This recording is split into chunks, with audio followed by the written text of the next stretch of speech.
Step into the shadows of Brawl Stars, where darkness and secrets lurk in the corners. Chuck, the newest brawler, has arrived, but he brings with him an unsettling aura of mystery. In the dimly lit arena, the chilling question arises: what sinister forces propels Chuck's unearthly persona? Join us if you dare, as we delve deep into the abyss, peeling back the layers of Chuck's enigmatic existence. This is not your ordinary Brawl theory. Prepare to be spooked as we explore Chuck's spine-tingling secrets. It's no surprise that he would be somewhat related to Gus's lore, seeing as though he is part of the Ghost Station trio. I mean, being the conductor of the train must mean he holds some knowledge to what really happened and why. Let's commence our investigation by analyzing Chuck's brawler description.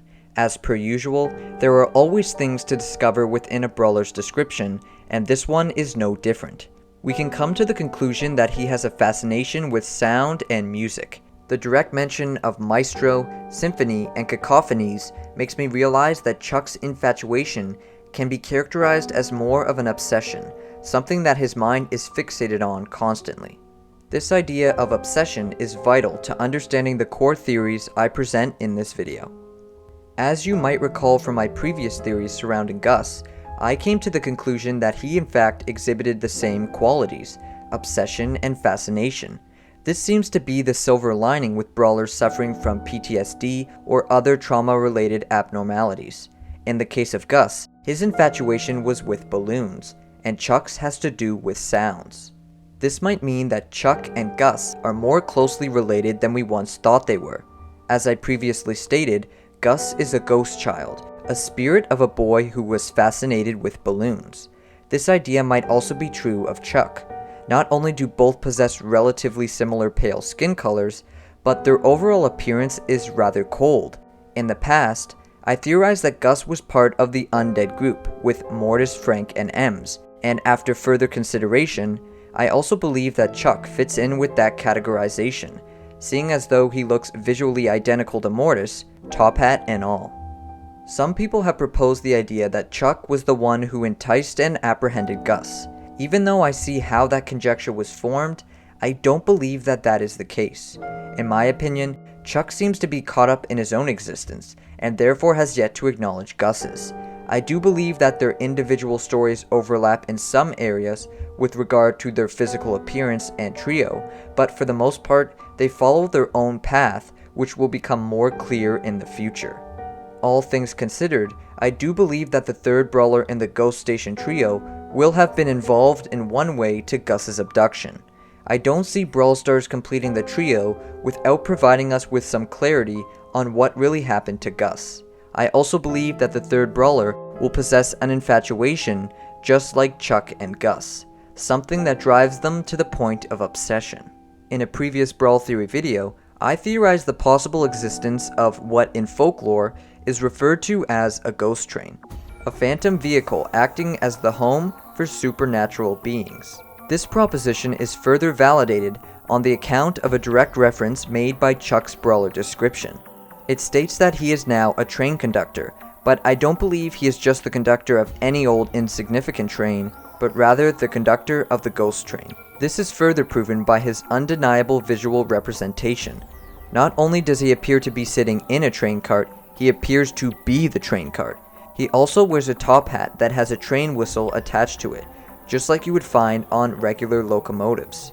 In one of Chuck's animations, we can clearly see him distort his whole character and disappear as if he was never there.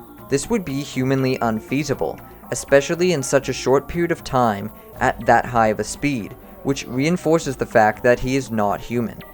Rather a spirit just like Gus, seemingly alive, but in reality demonstrating key parallels with Gus, who has already been confirmed to be a ghost. Now it is important to mention that in folklore, the ghost train is imperceptible to the human eye, meaning whatever the spirits and supernatural life forms can see with regard to the train, we cannot.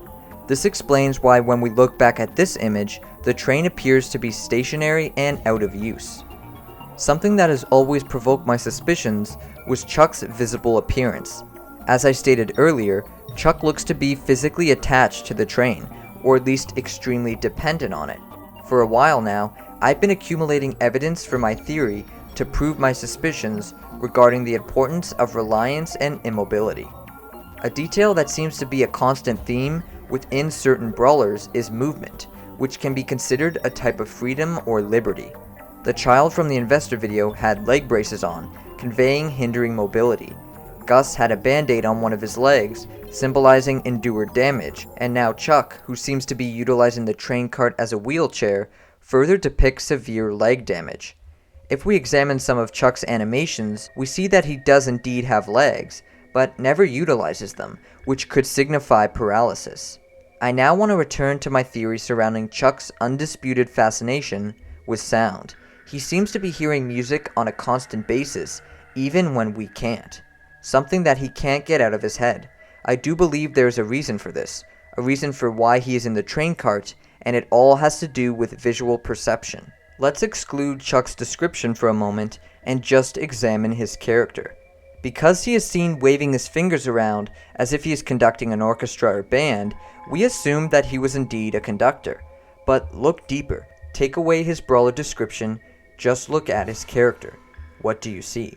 A delusional old man in a wheelchair, suffering from paralysis. Someone who hoped to one day become a professional conductor of an orchestra, but instead failed to accomplish his dream and is now in denial of reality. He has no idea that he has passed on and believes he is in search of the next big thing in music, when in reality he is unknowingly conducting the ghost train in the minds of the supernatural beings of Star Park. This is not a new conjecture. People suffering from any sort of mental illness are known to suffer from delusions and hallucinate, believing in things that never happened or never existed. Spirits are sometimes known to not accept their fate, or not realize they have passed on for a prolonged period of time. This might be the case with Chuck. He believes he is alive and well, all while he is in fact the contrary, and is struggling to accept his fate. As we unravel the dark secrets that revolve around Chuck, we find ourselves standing at the precipice of an abyss.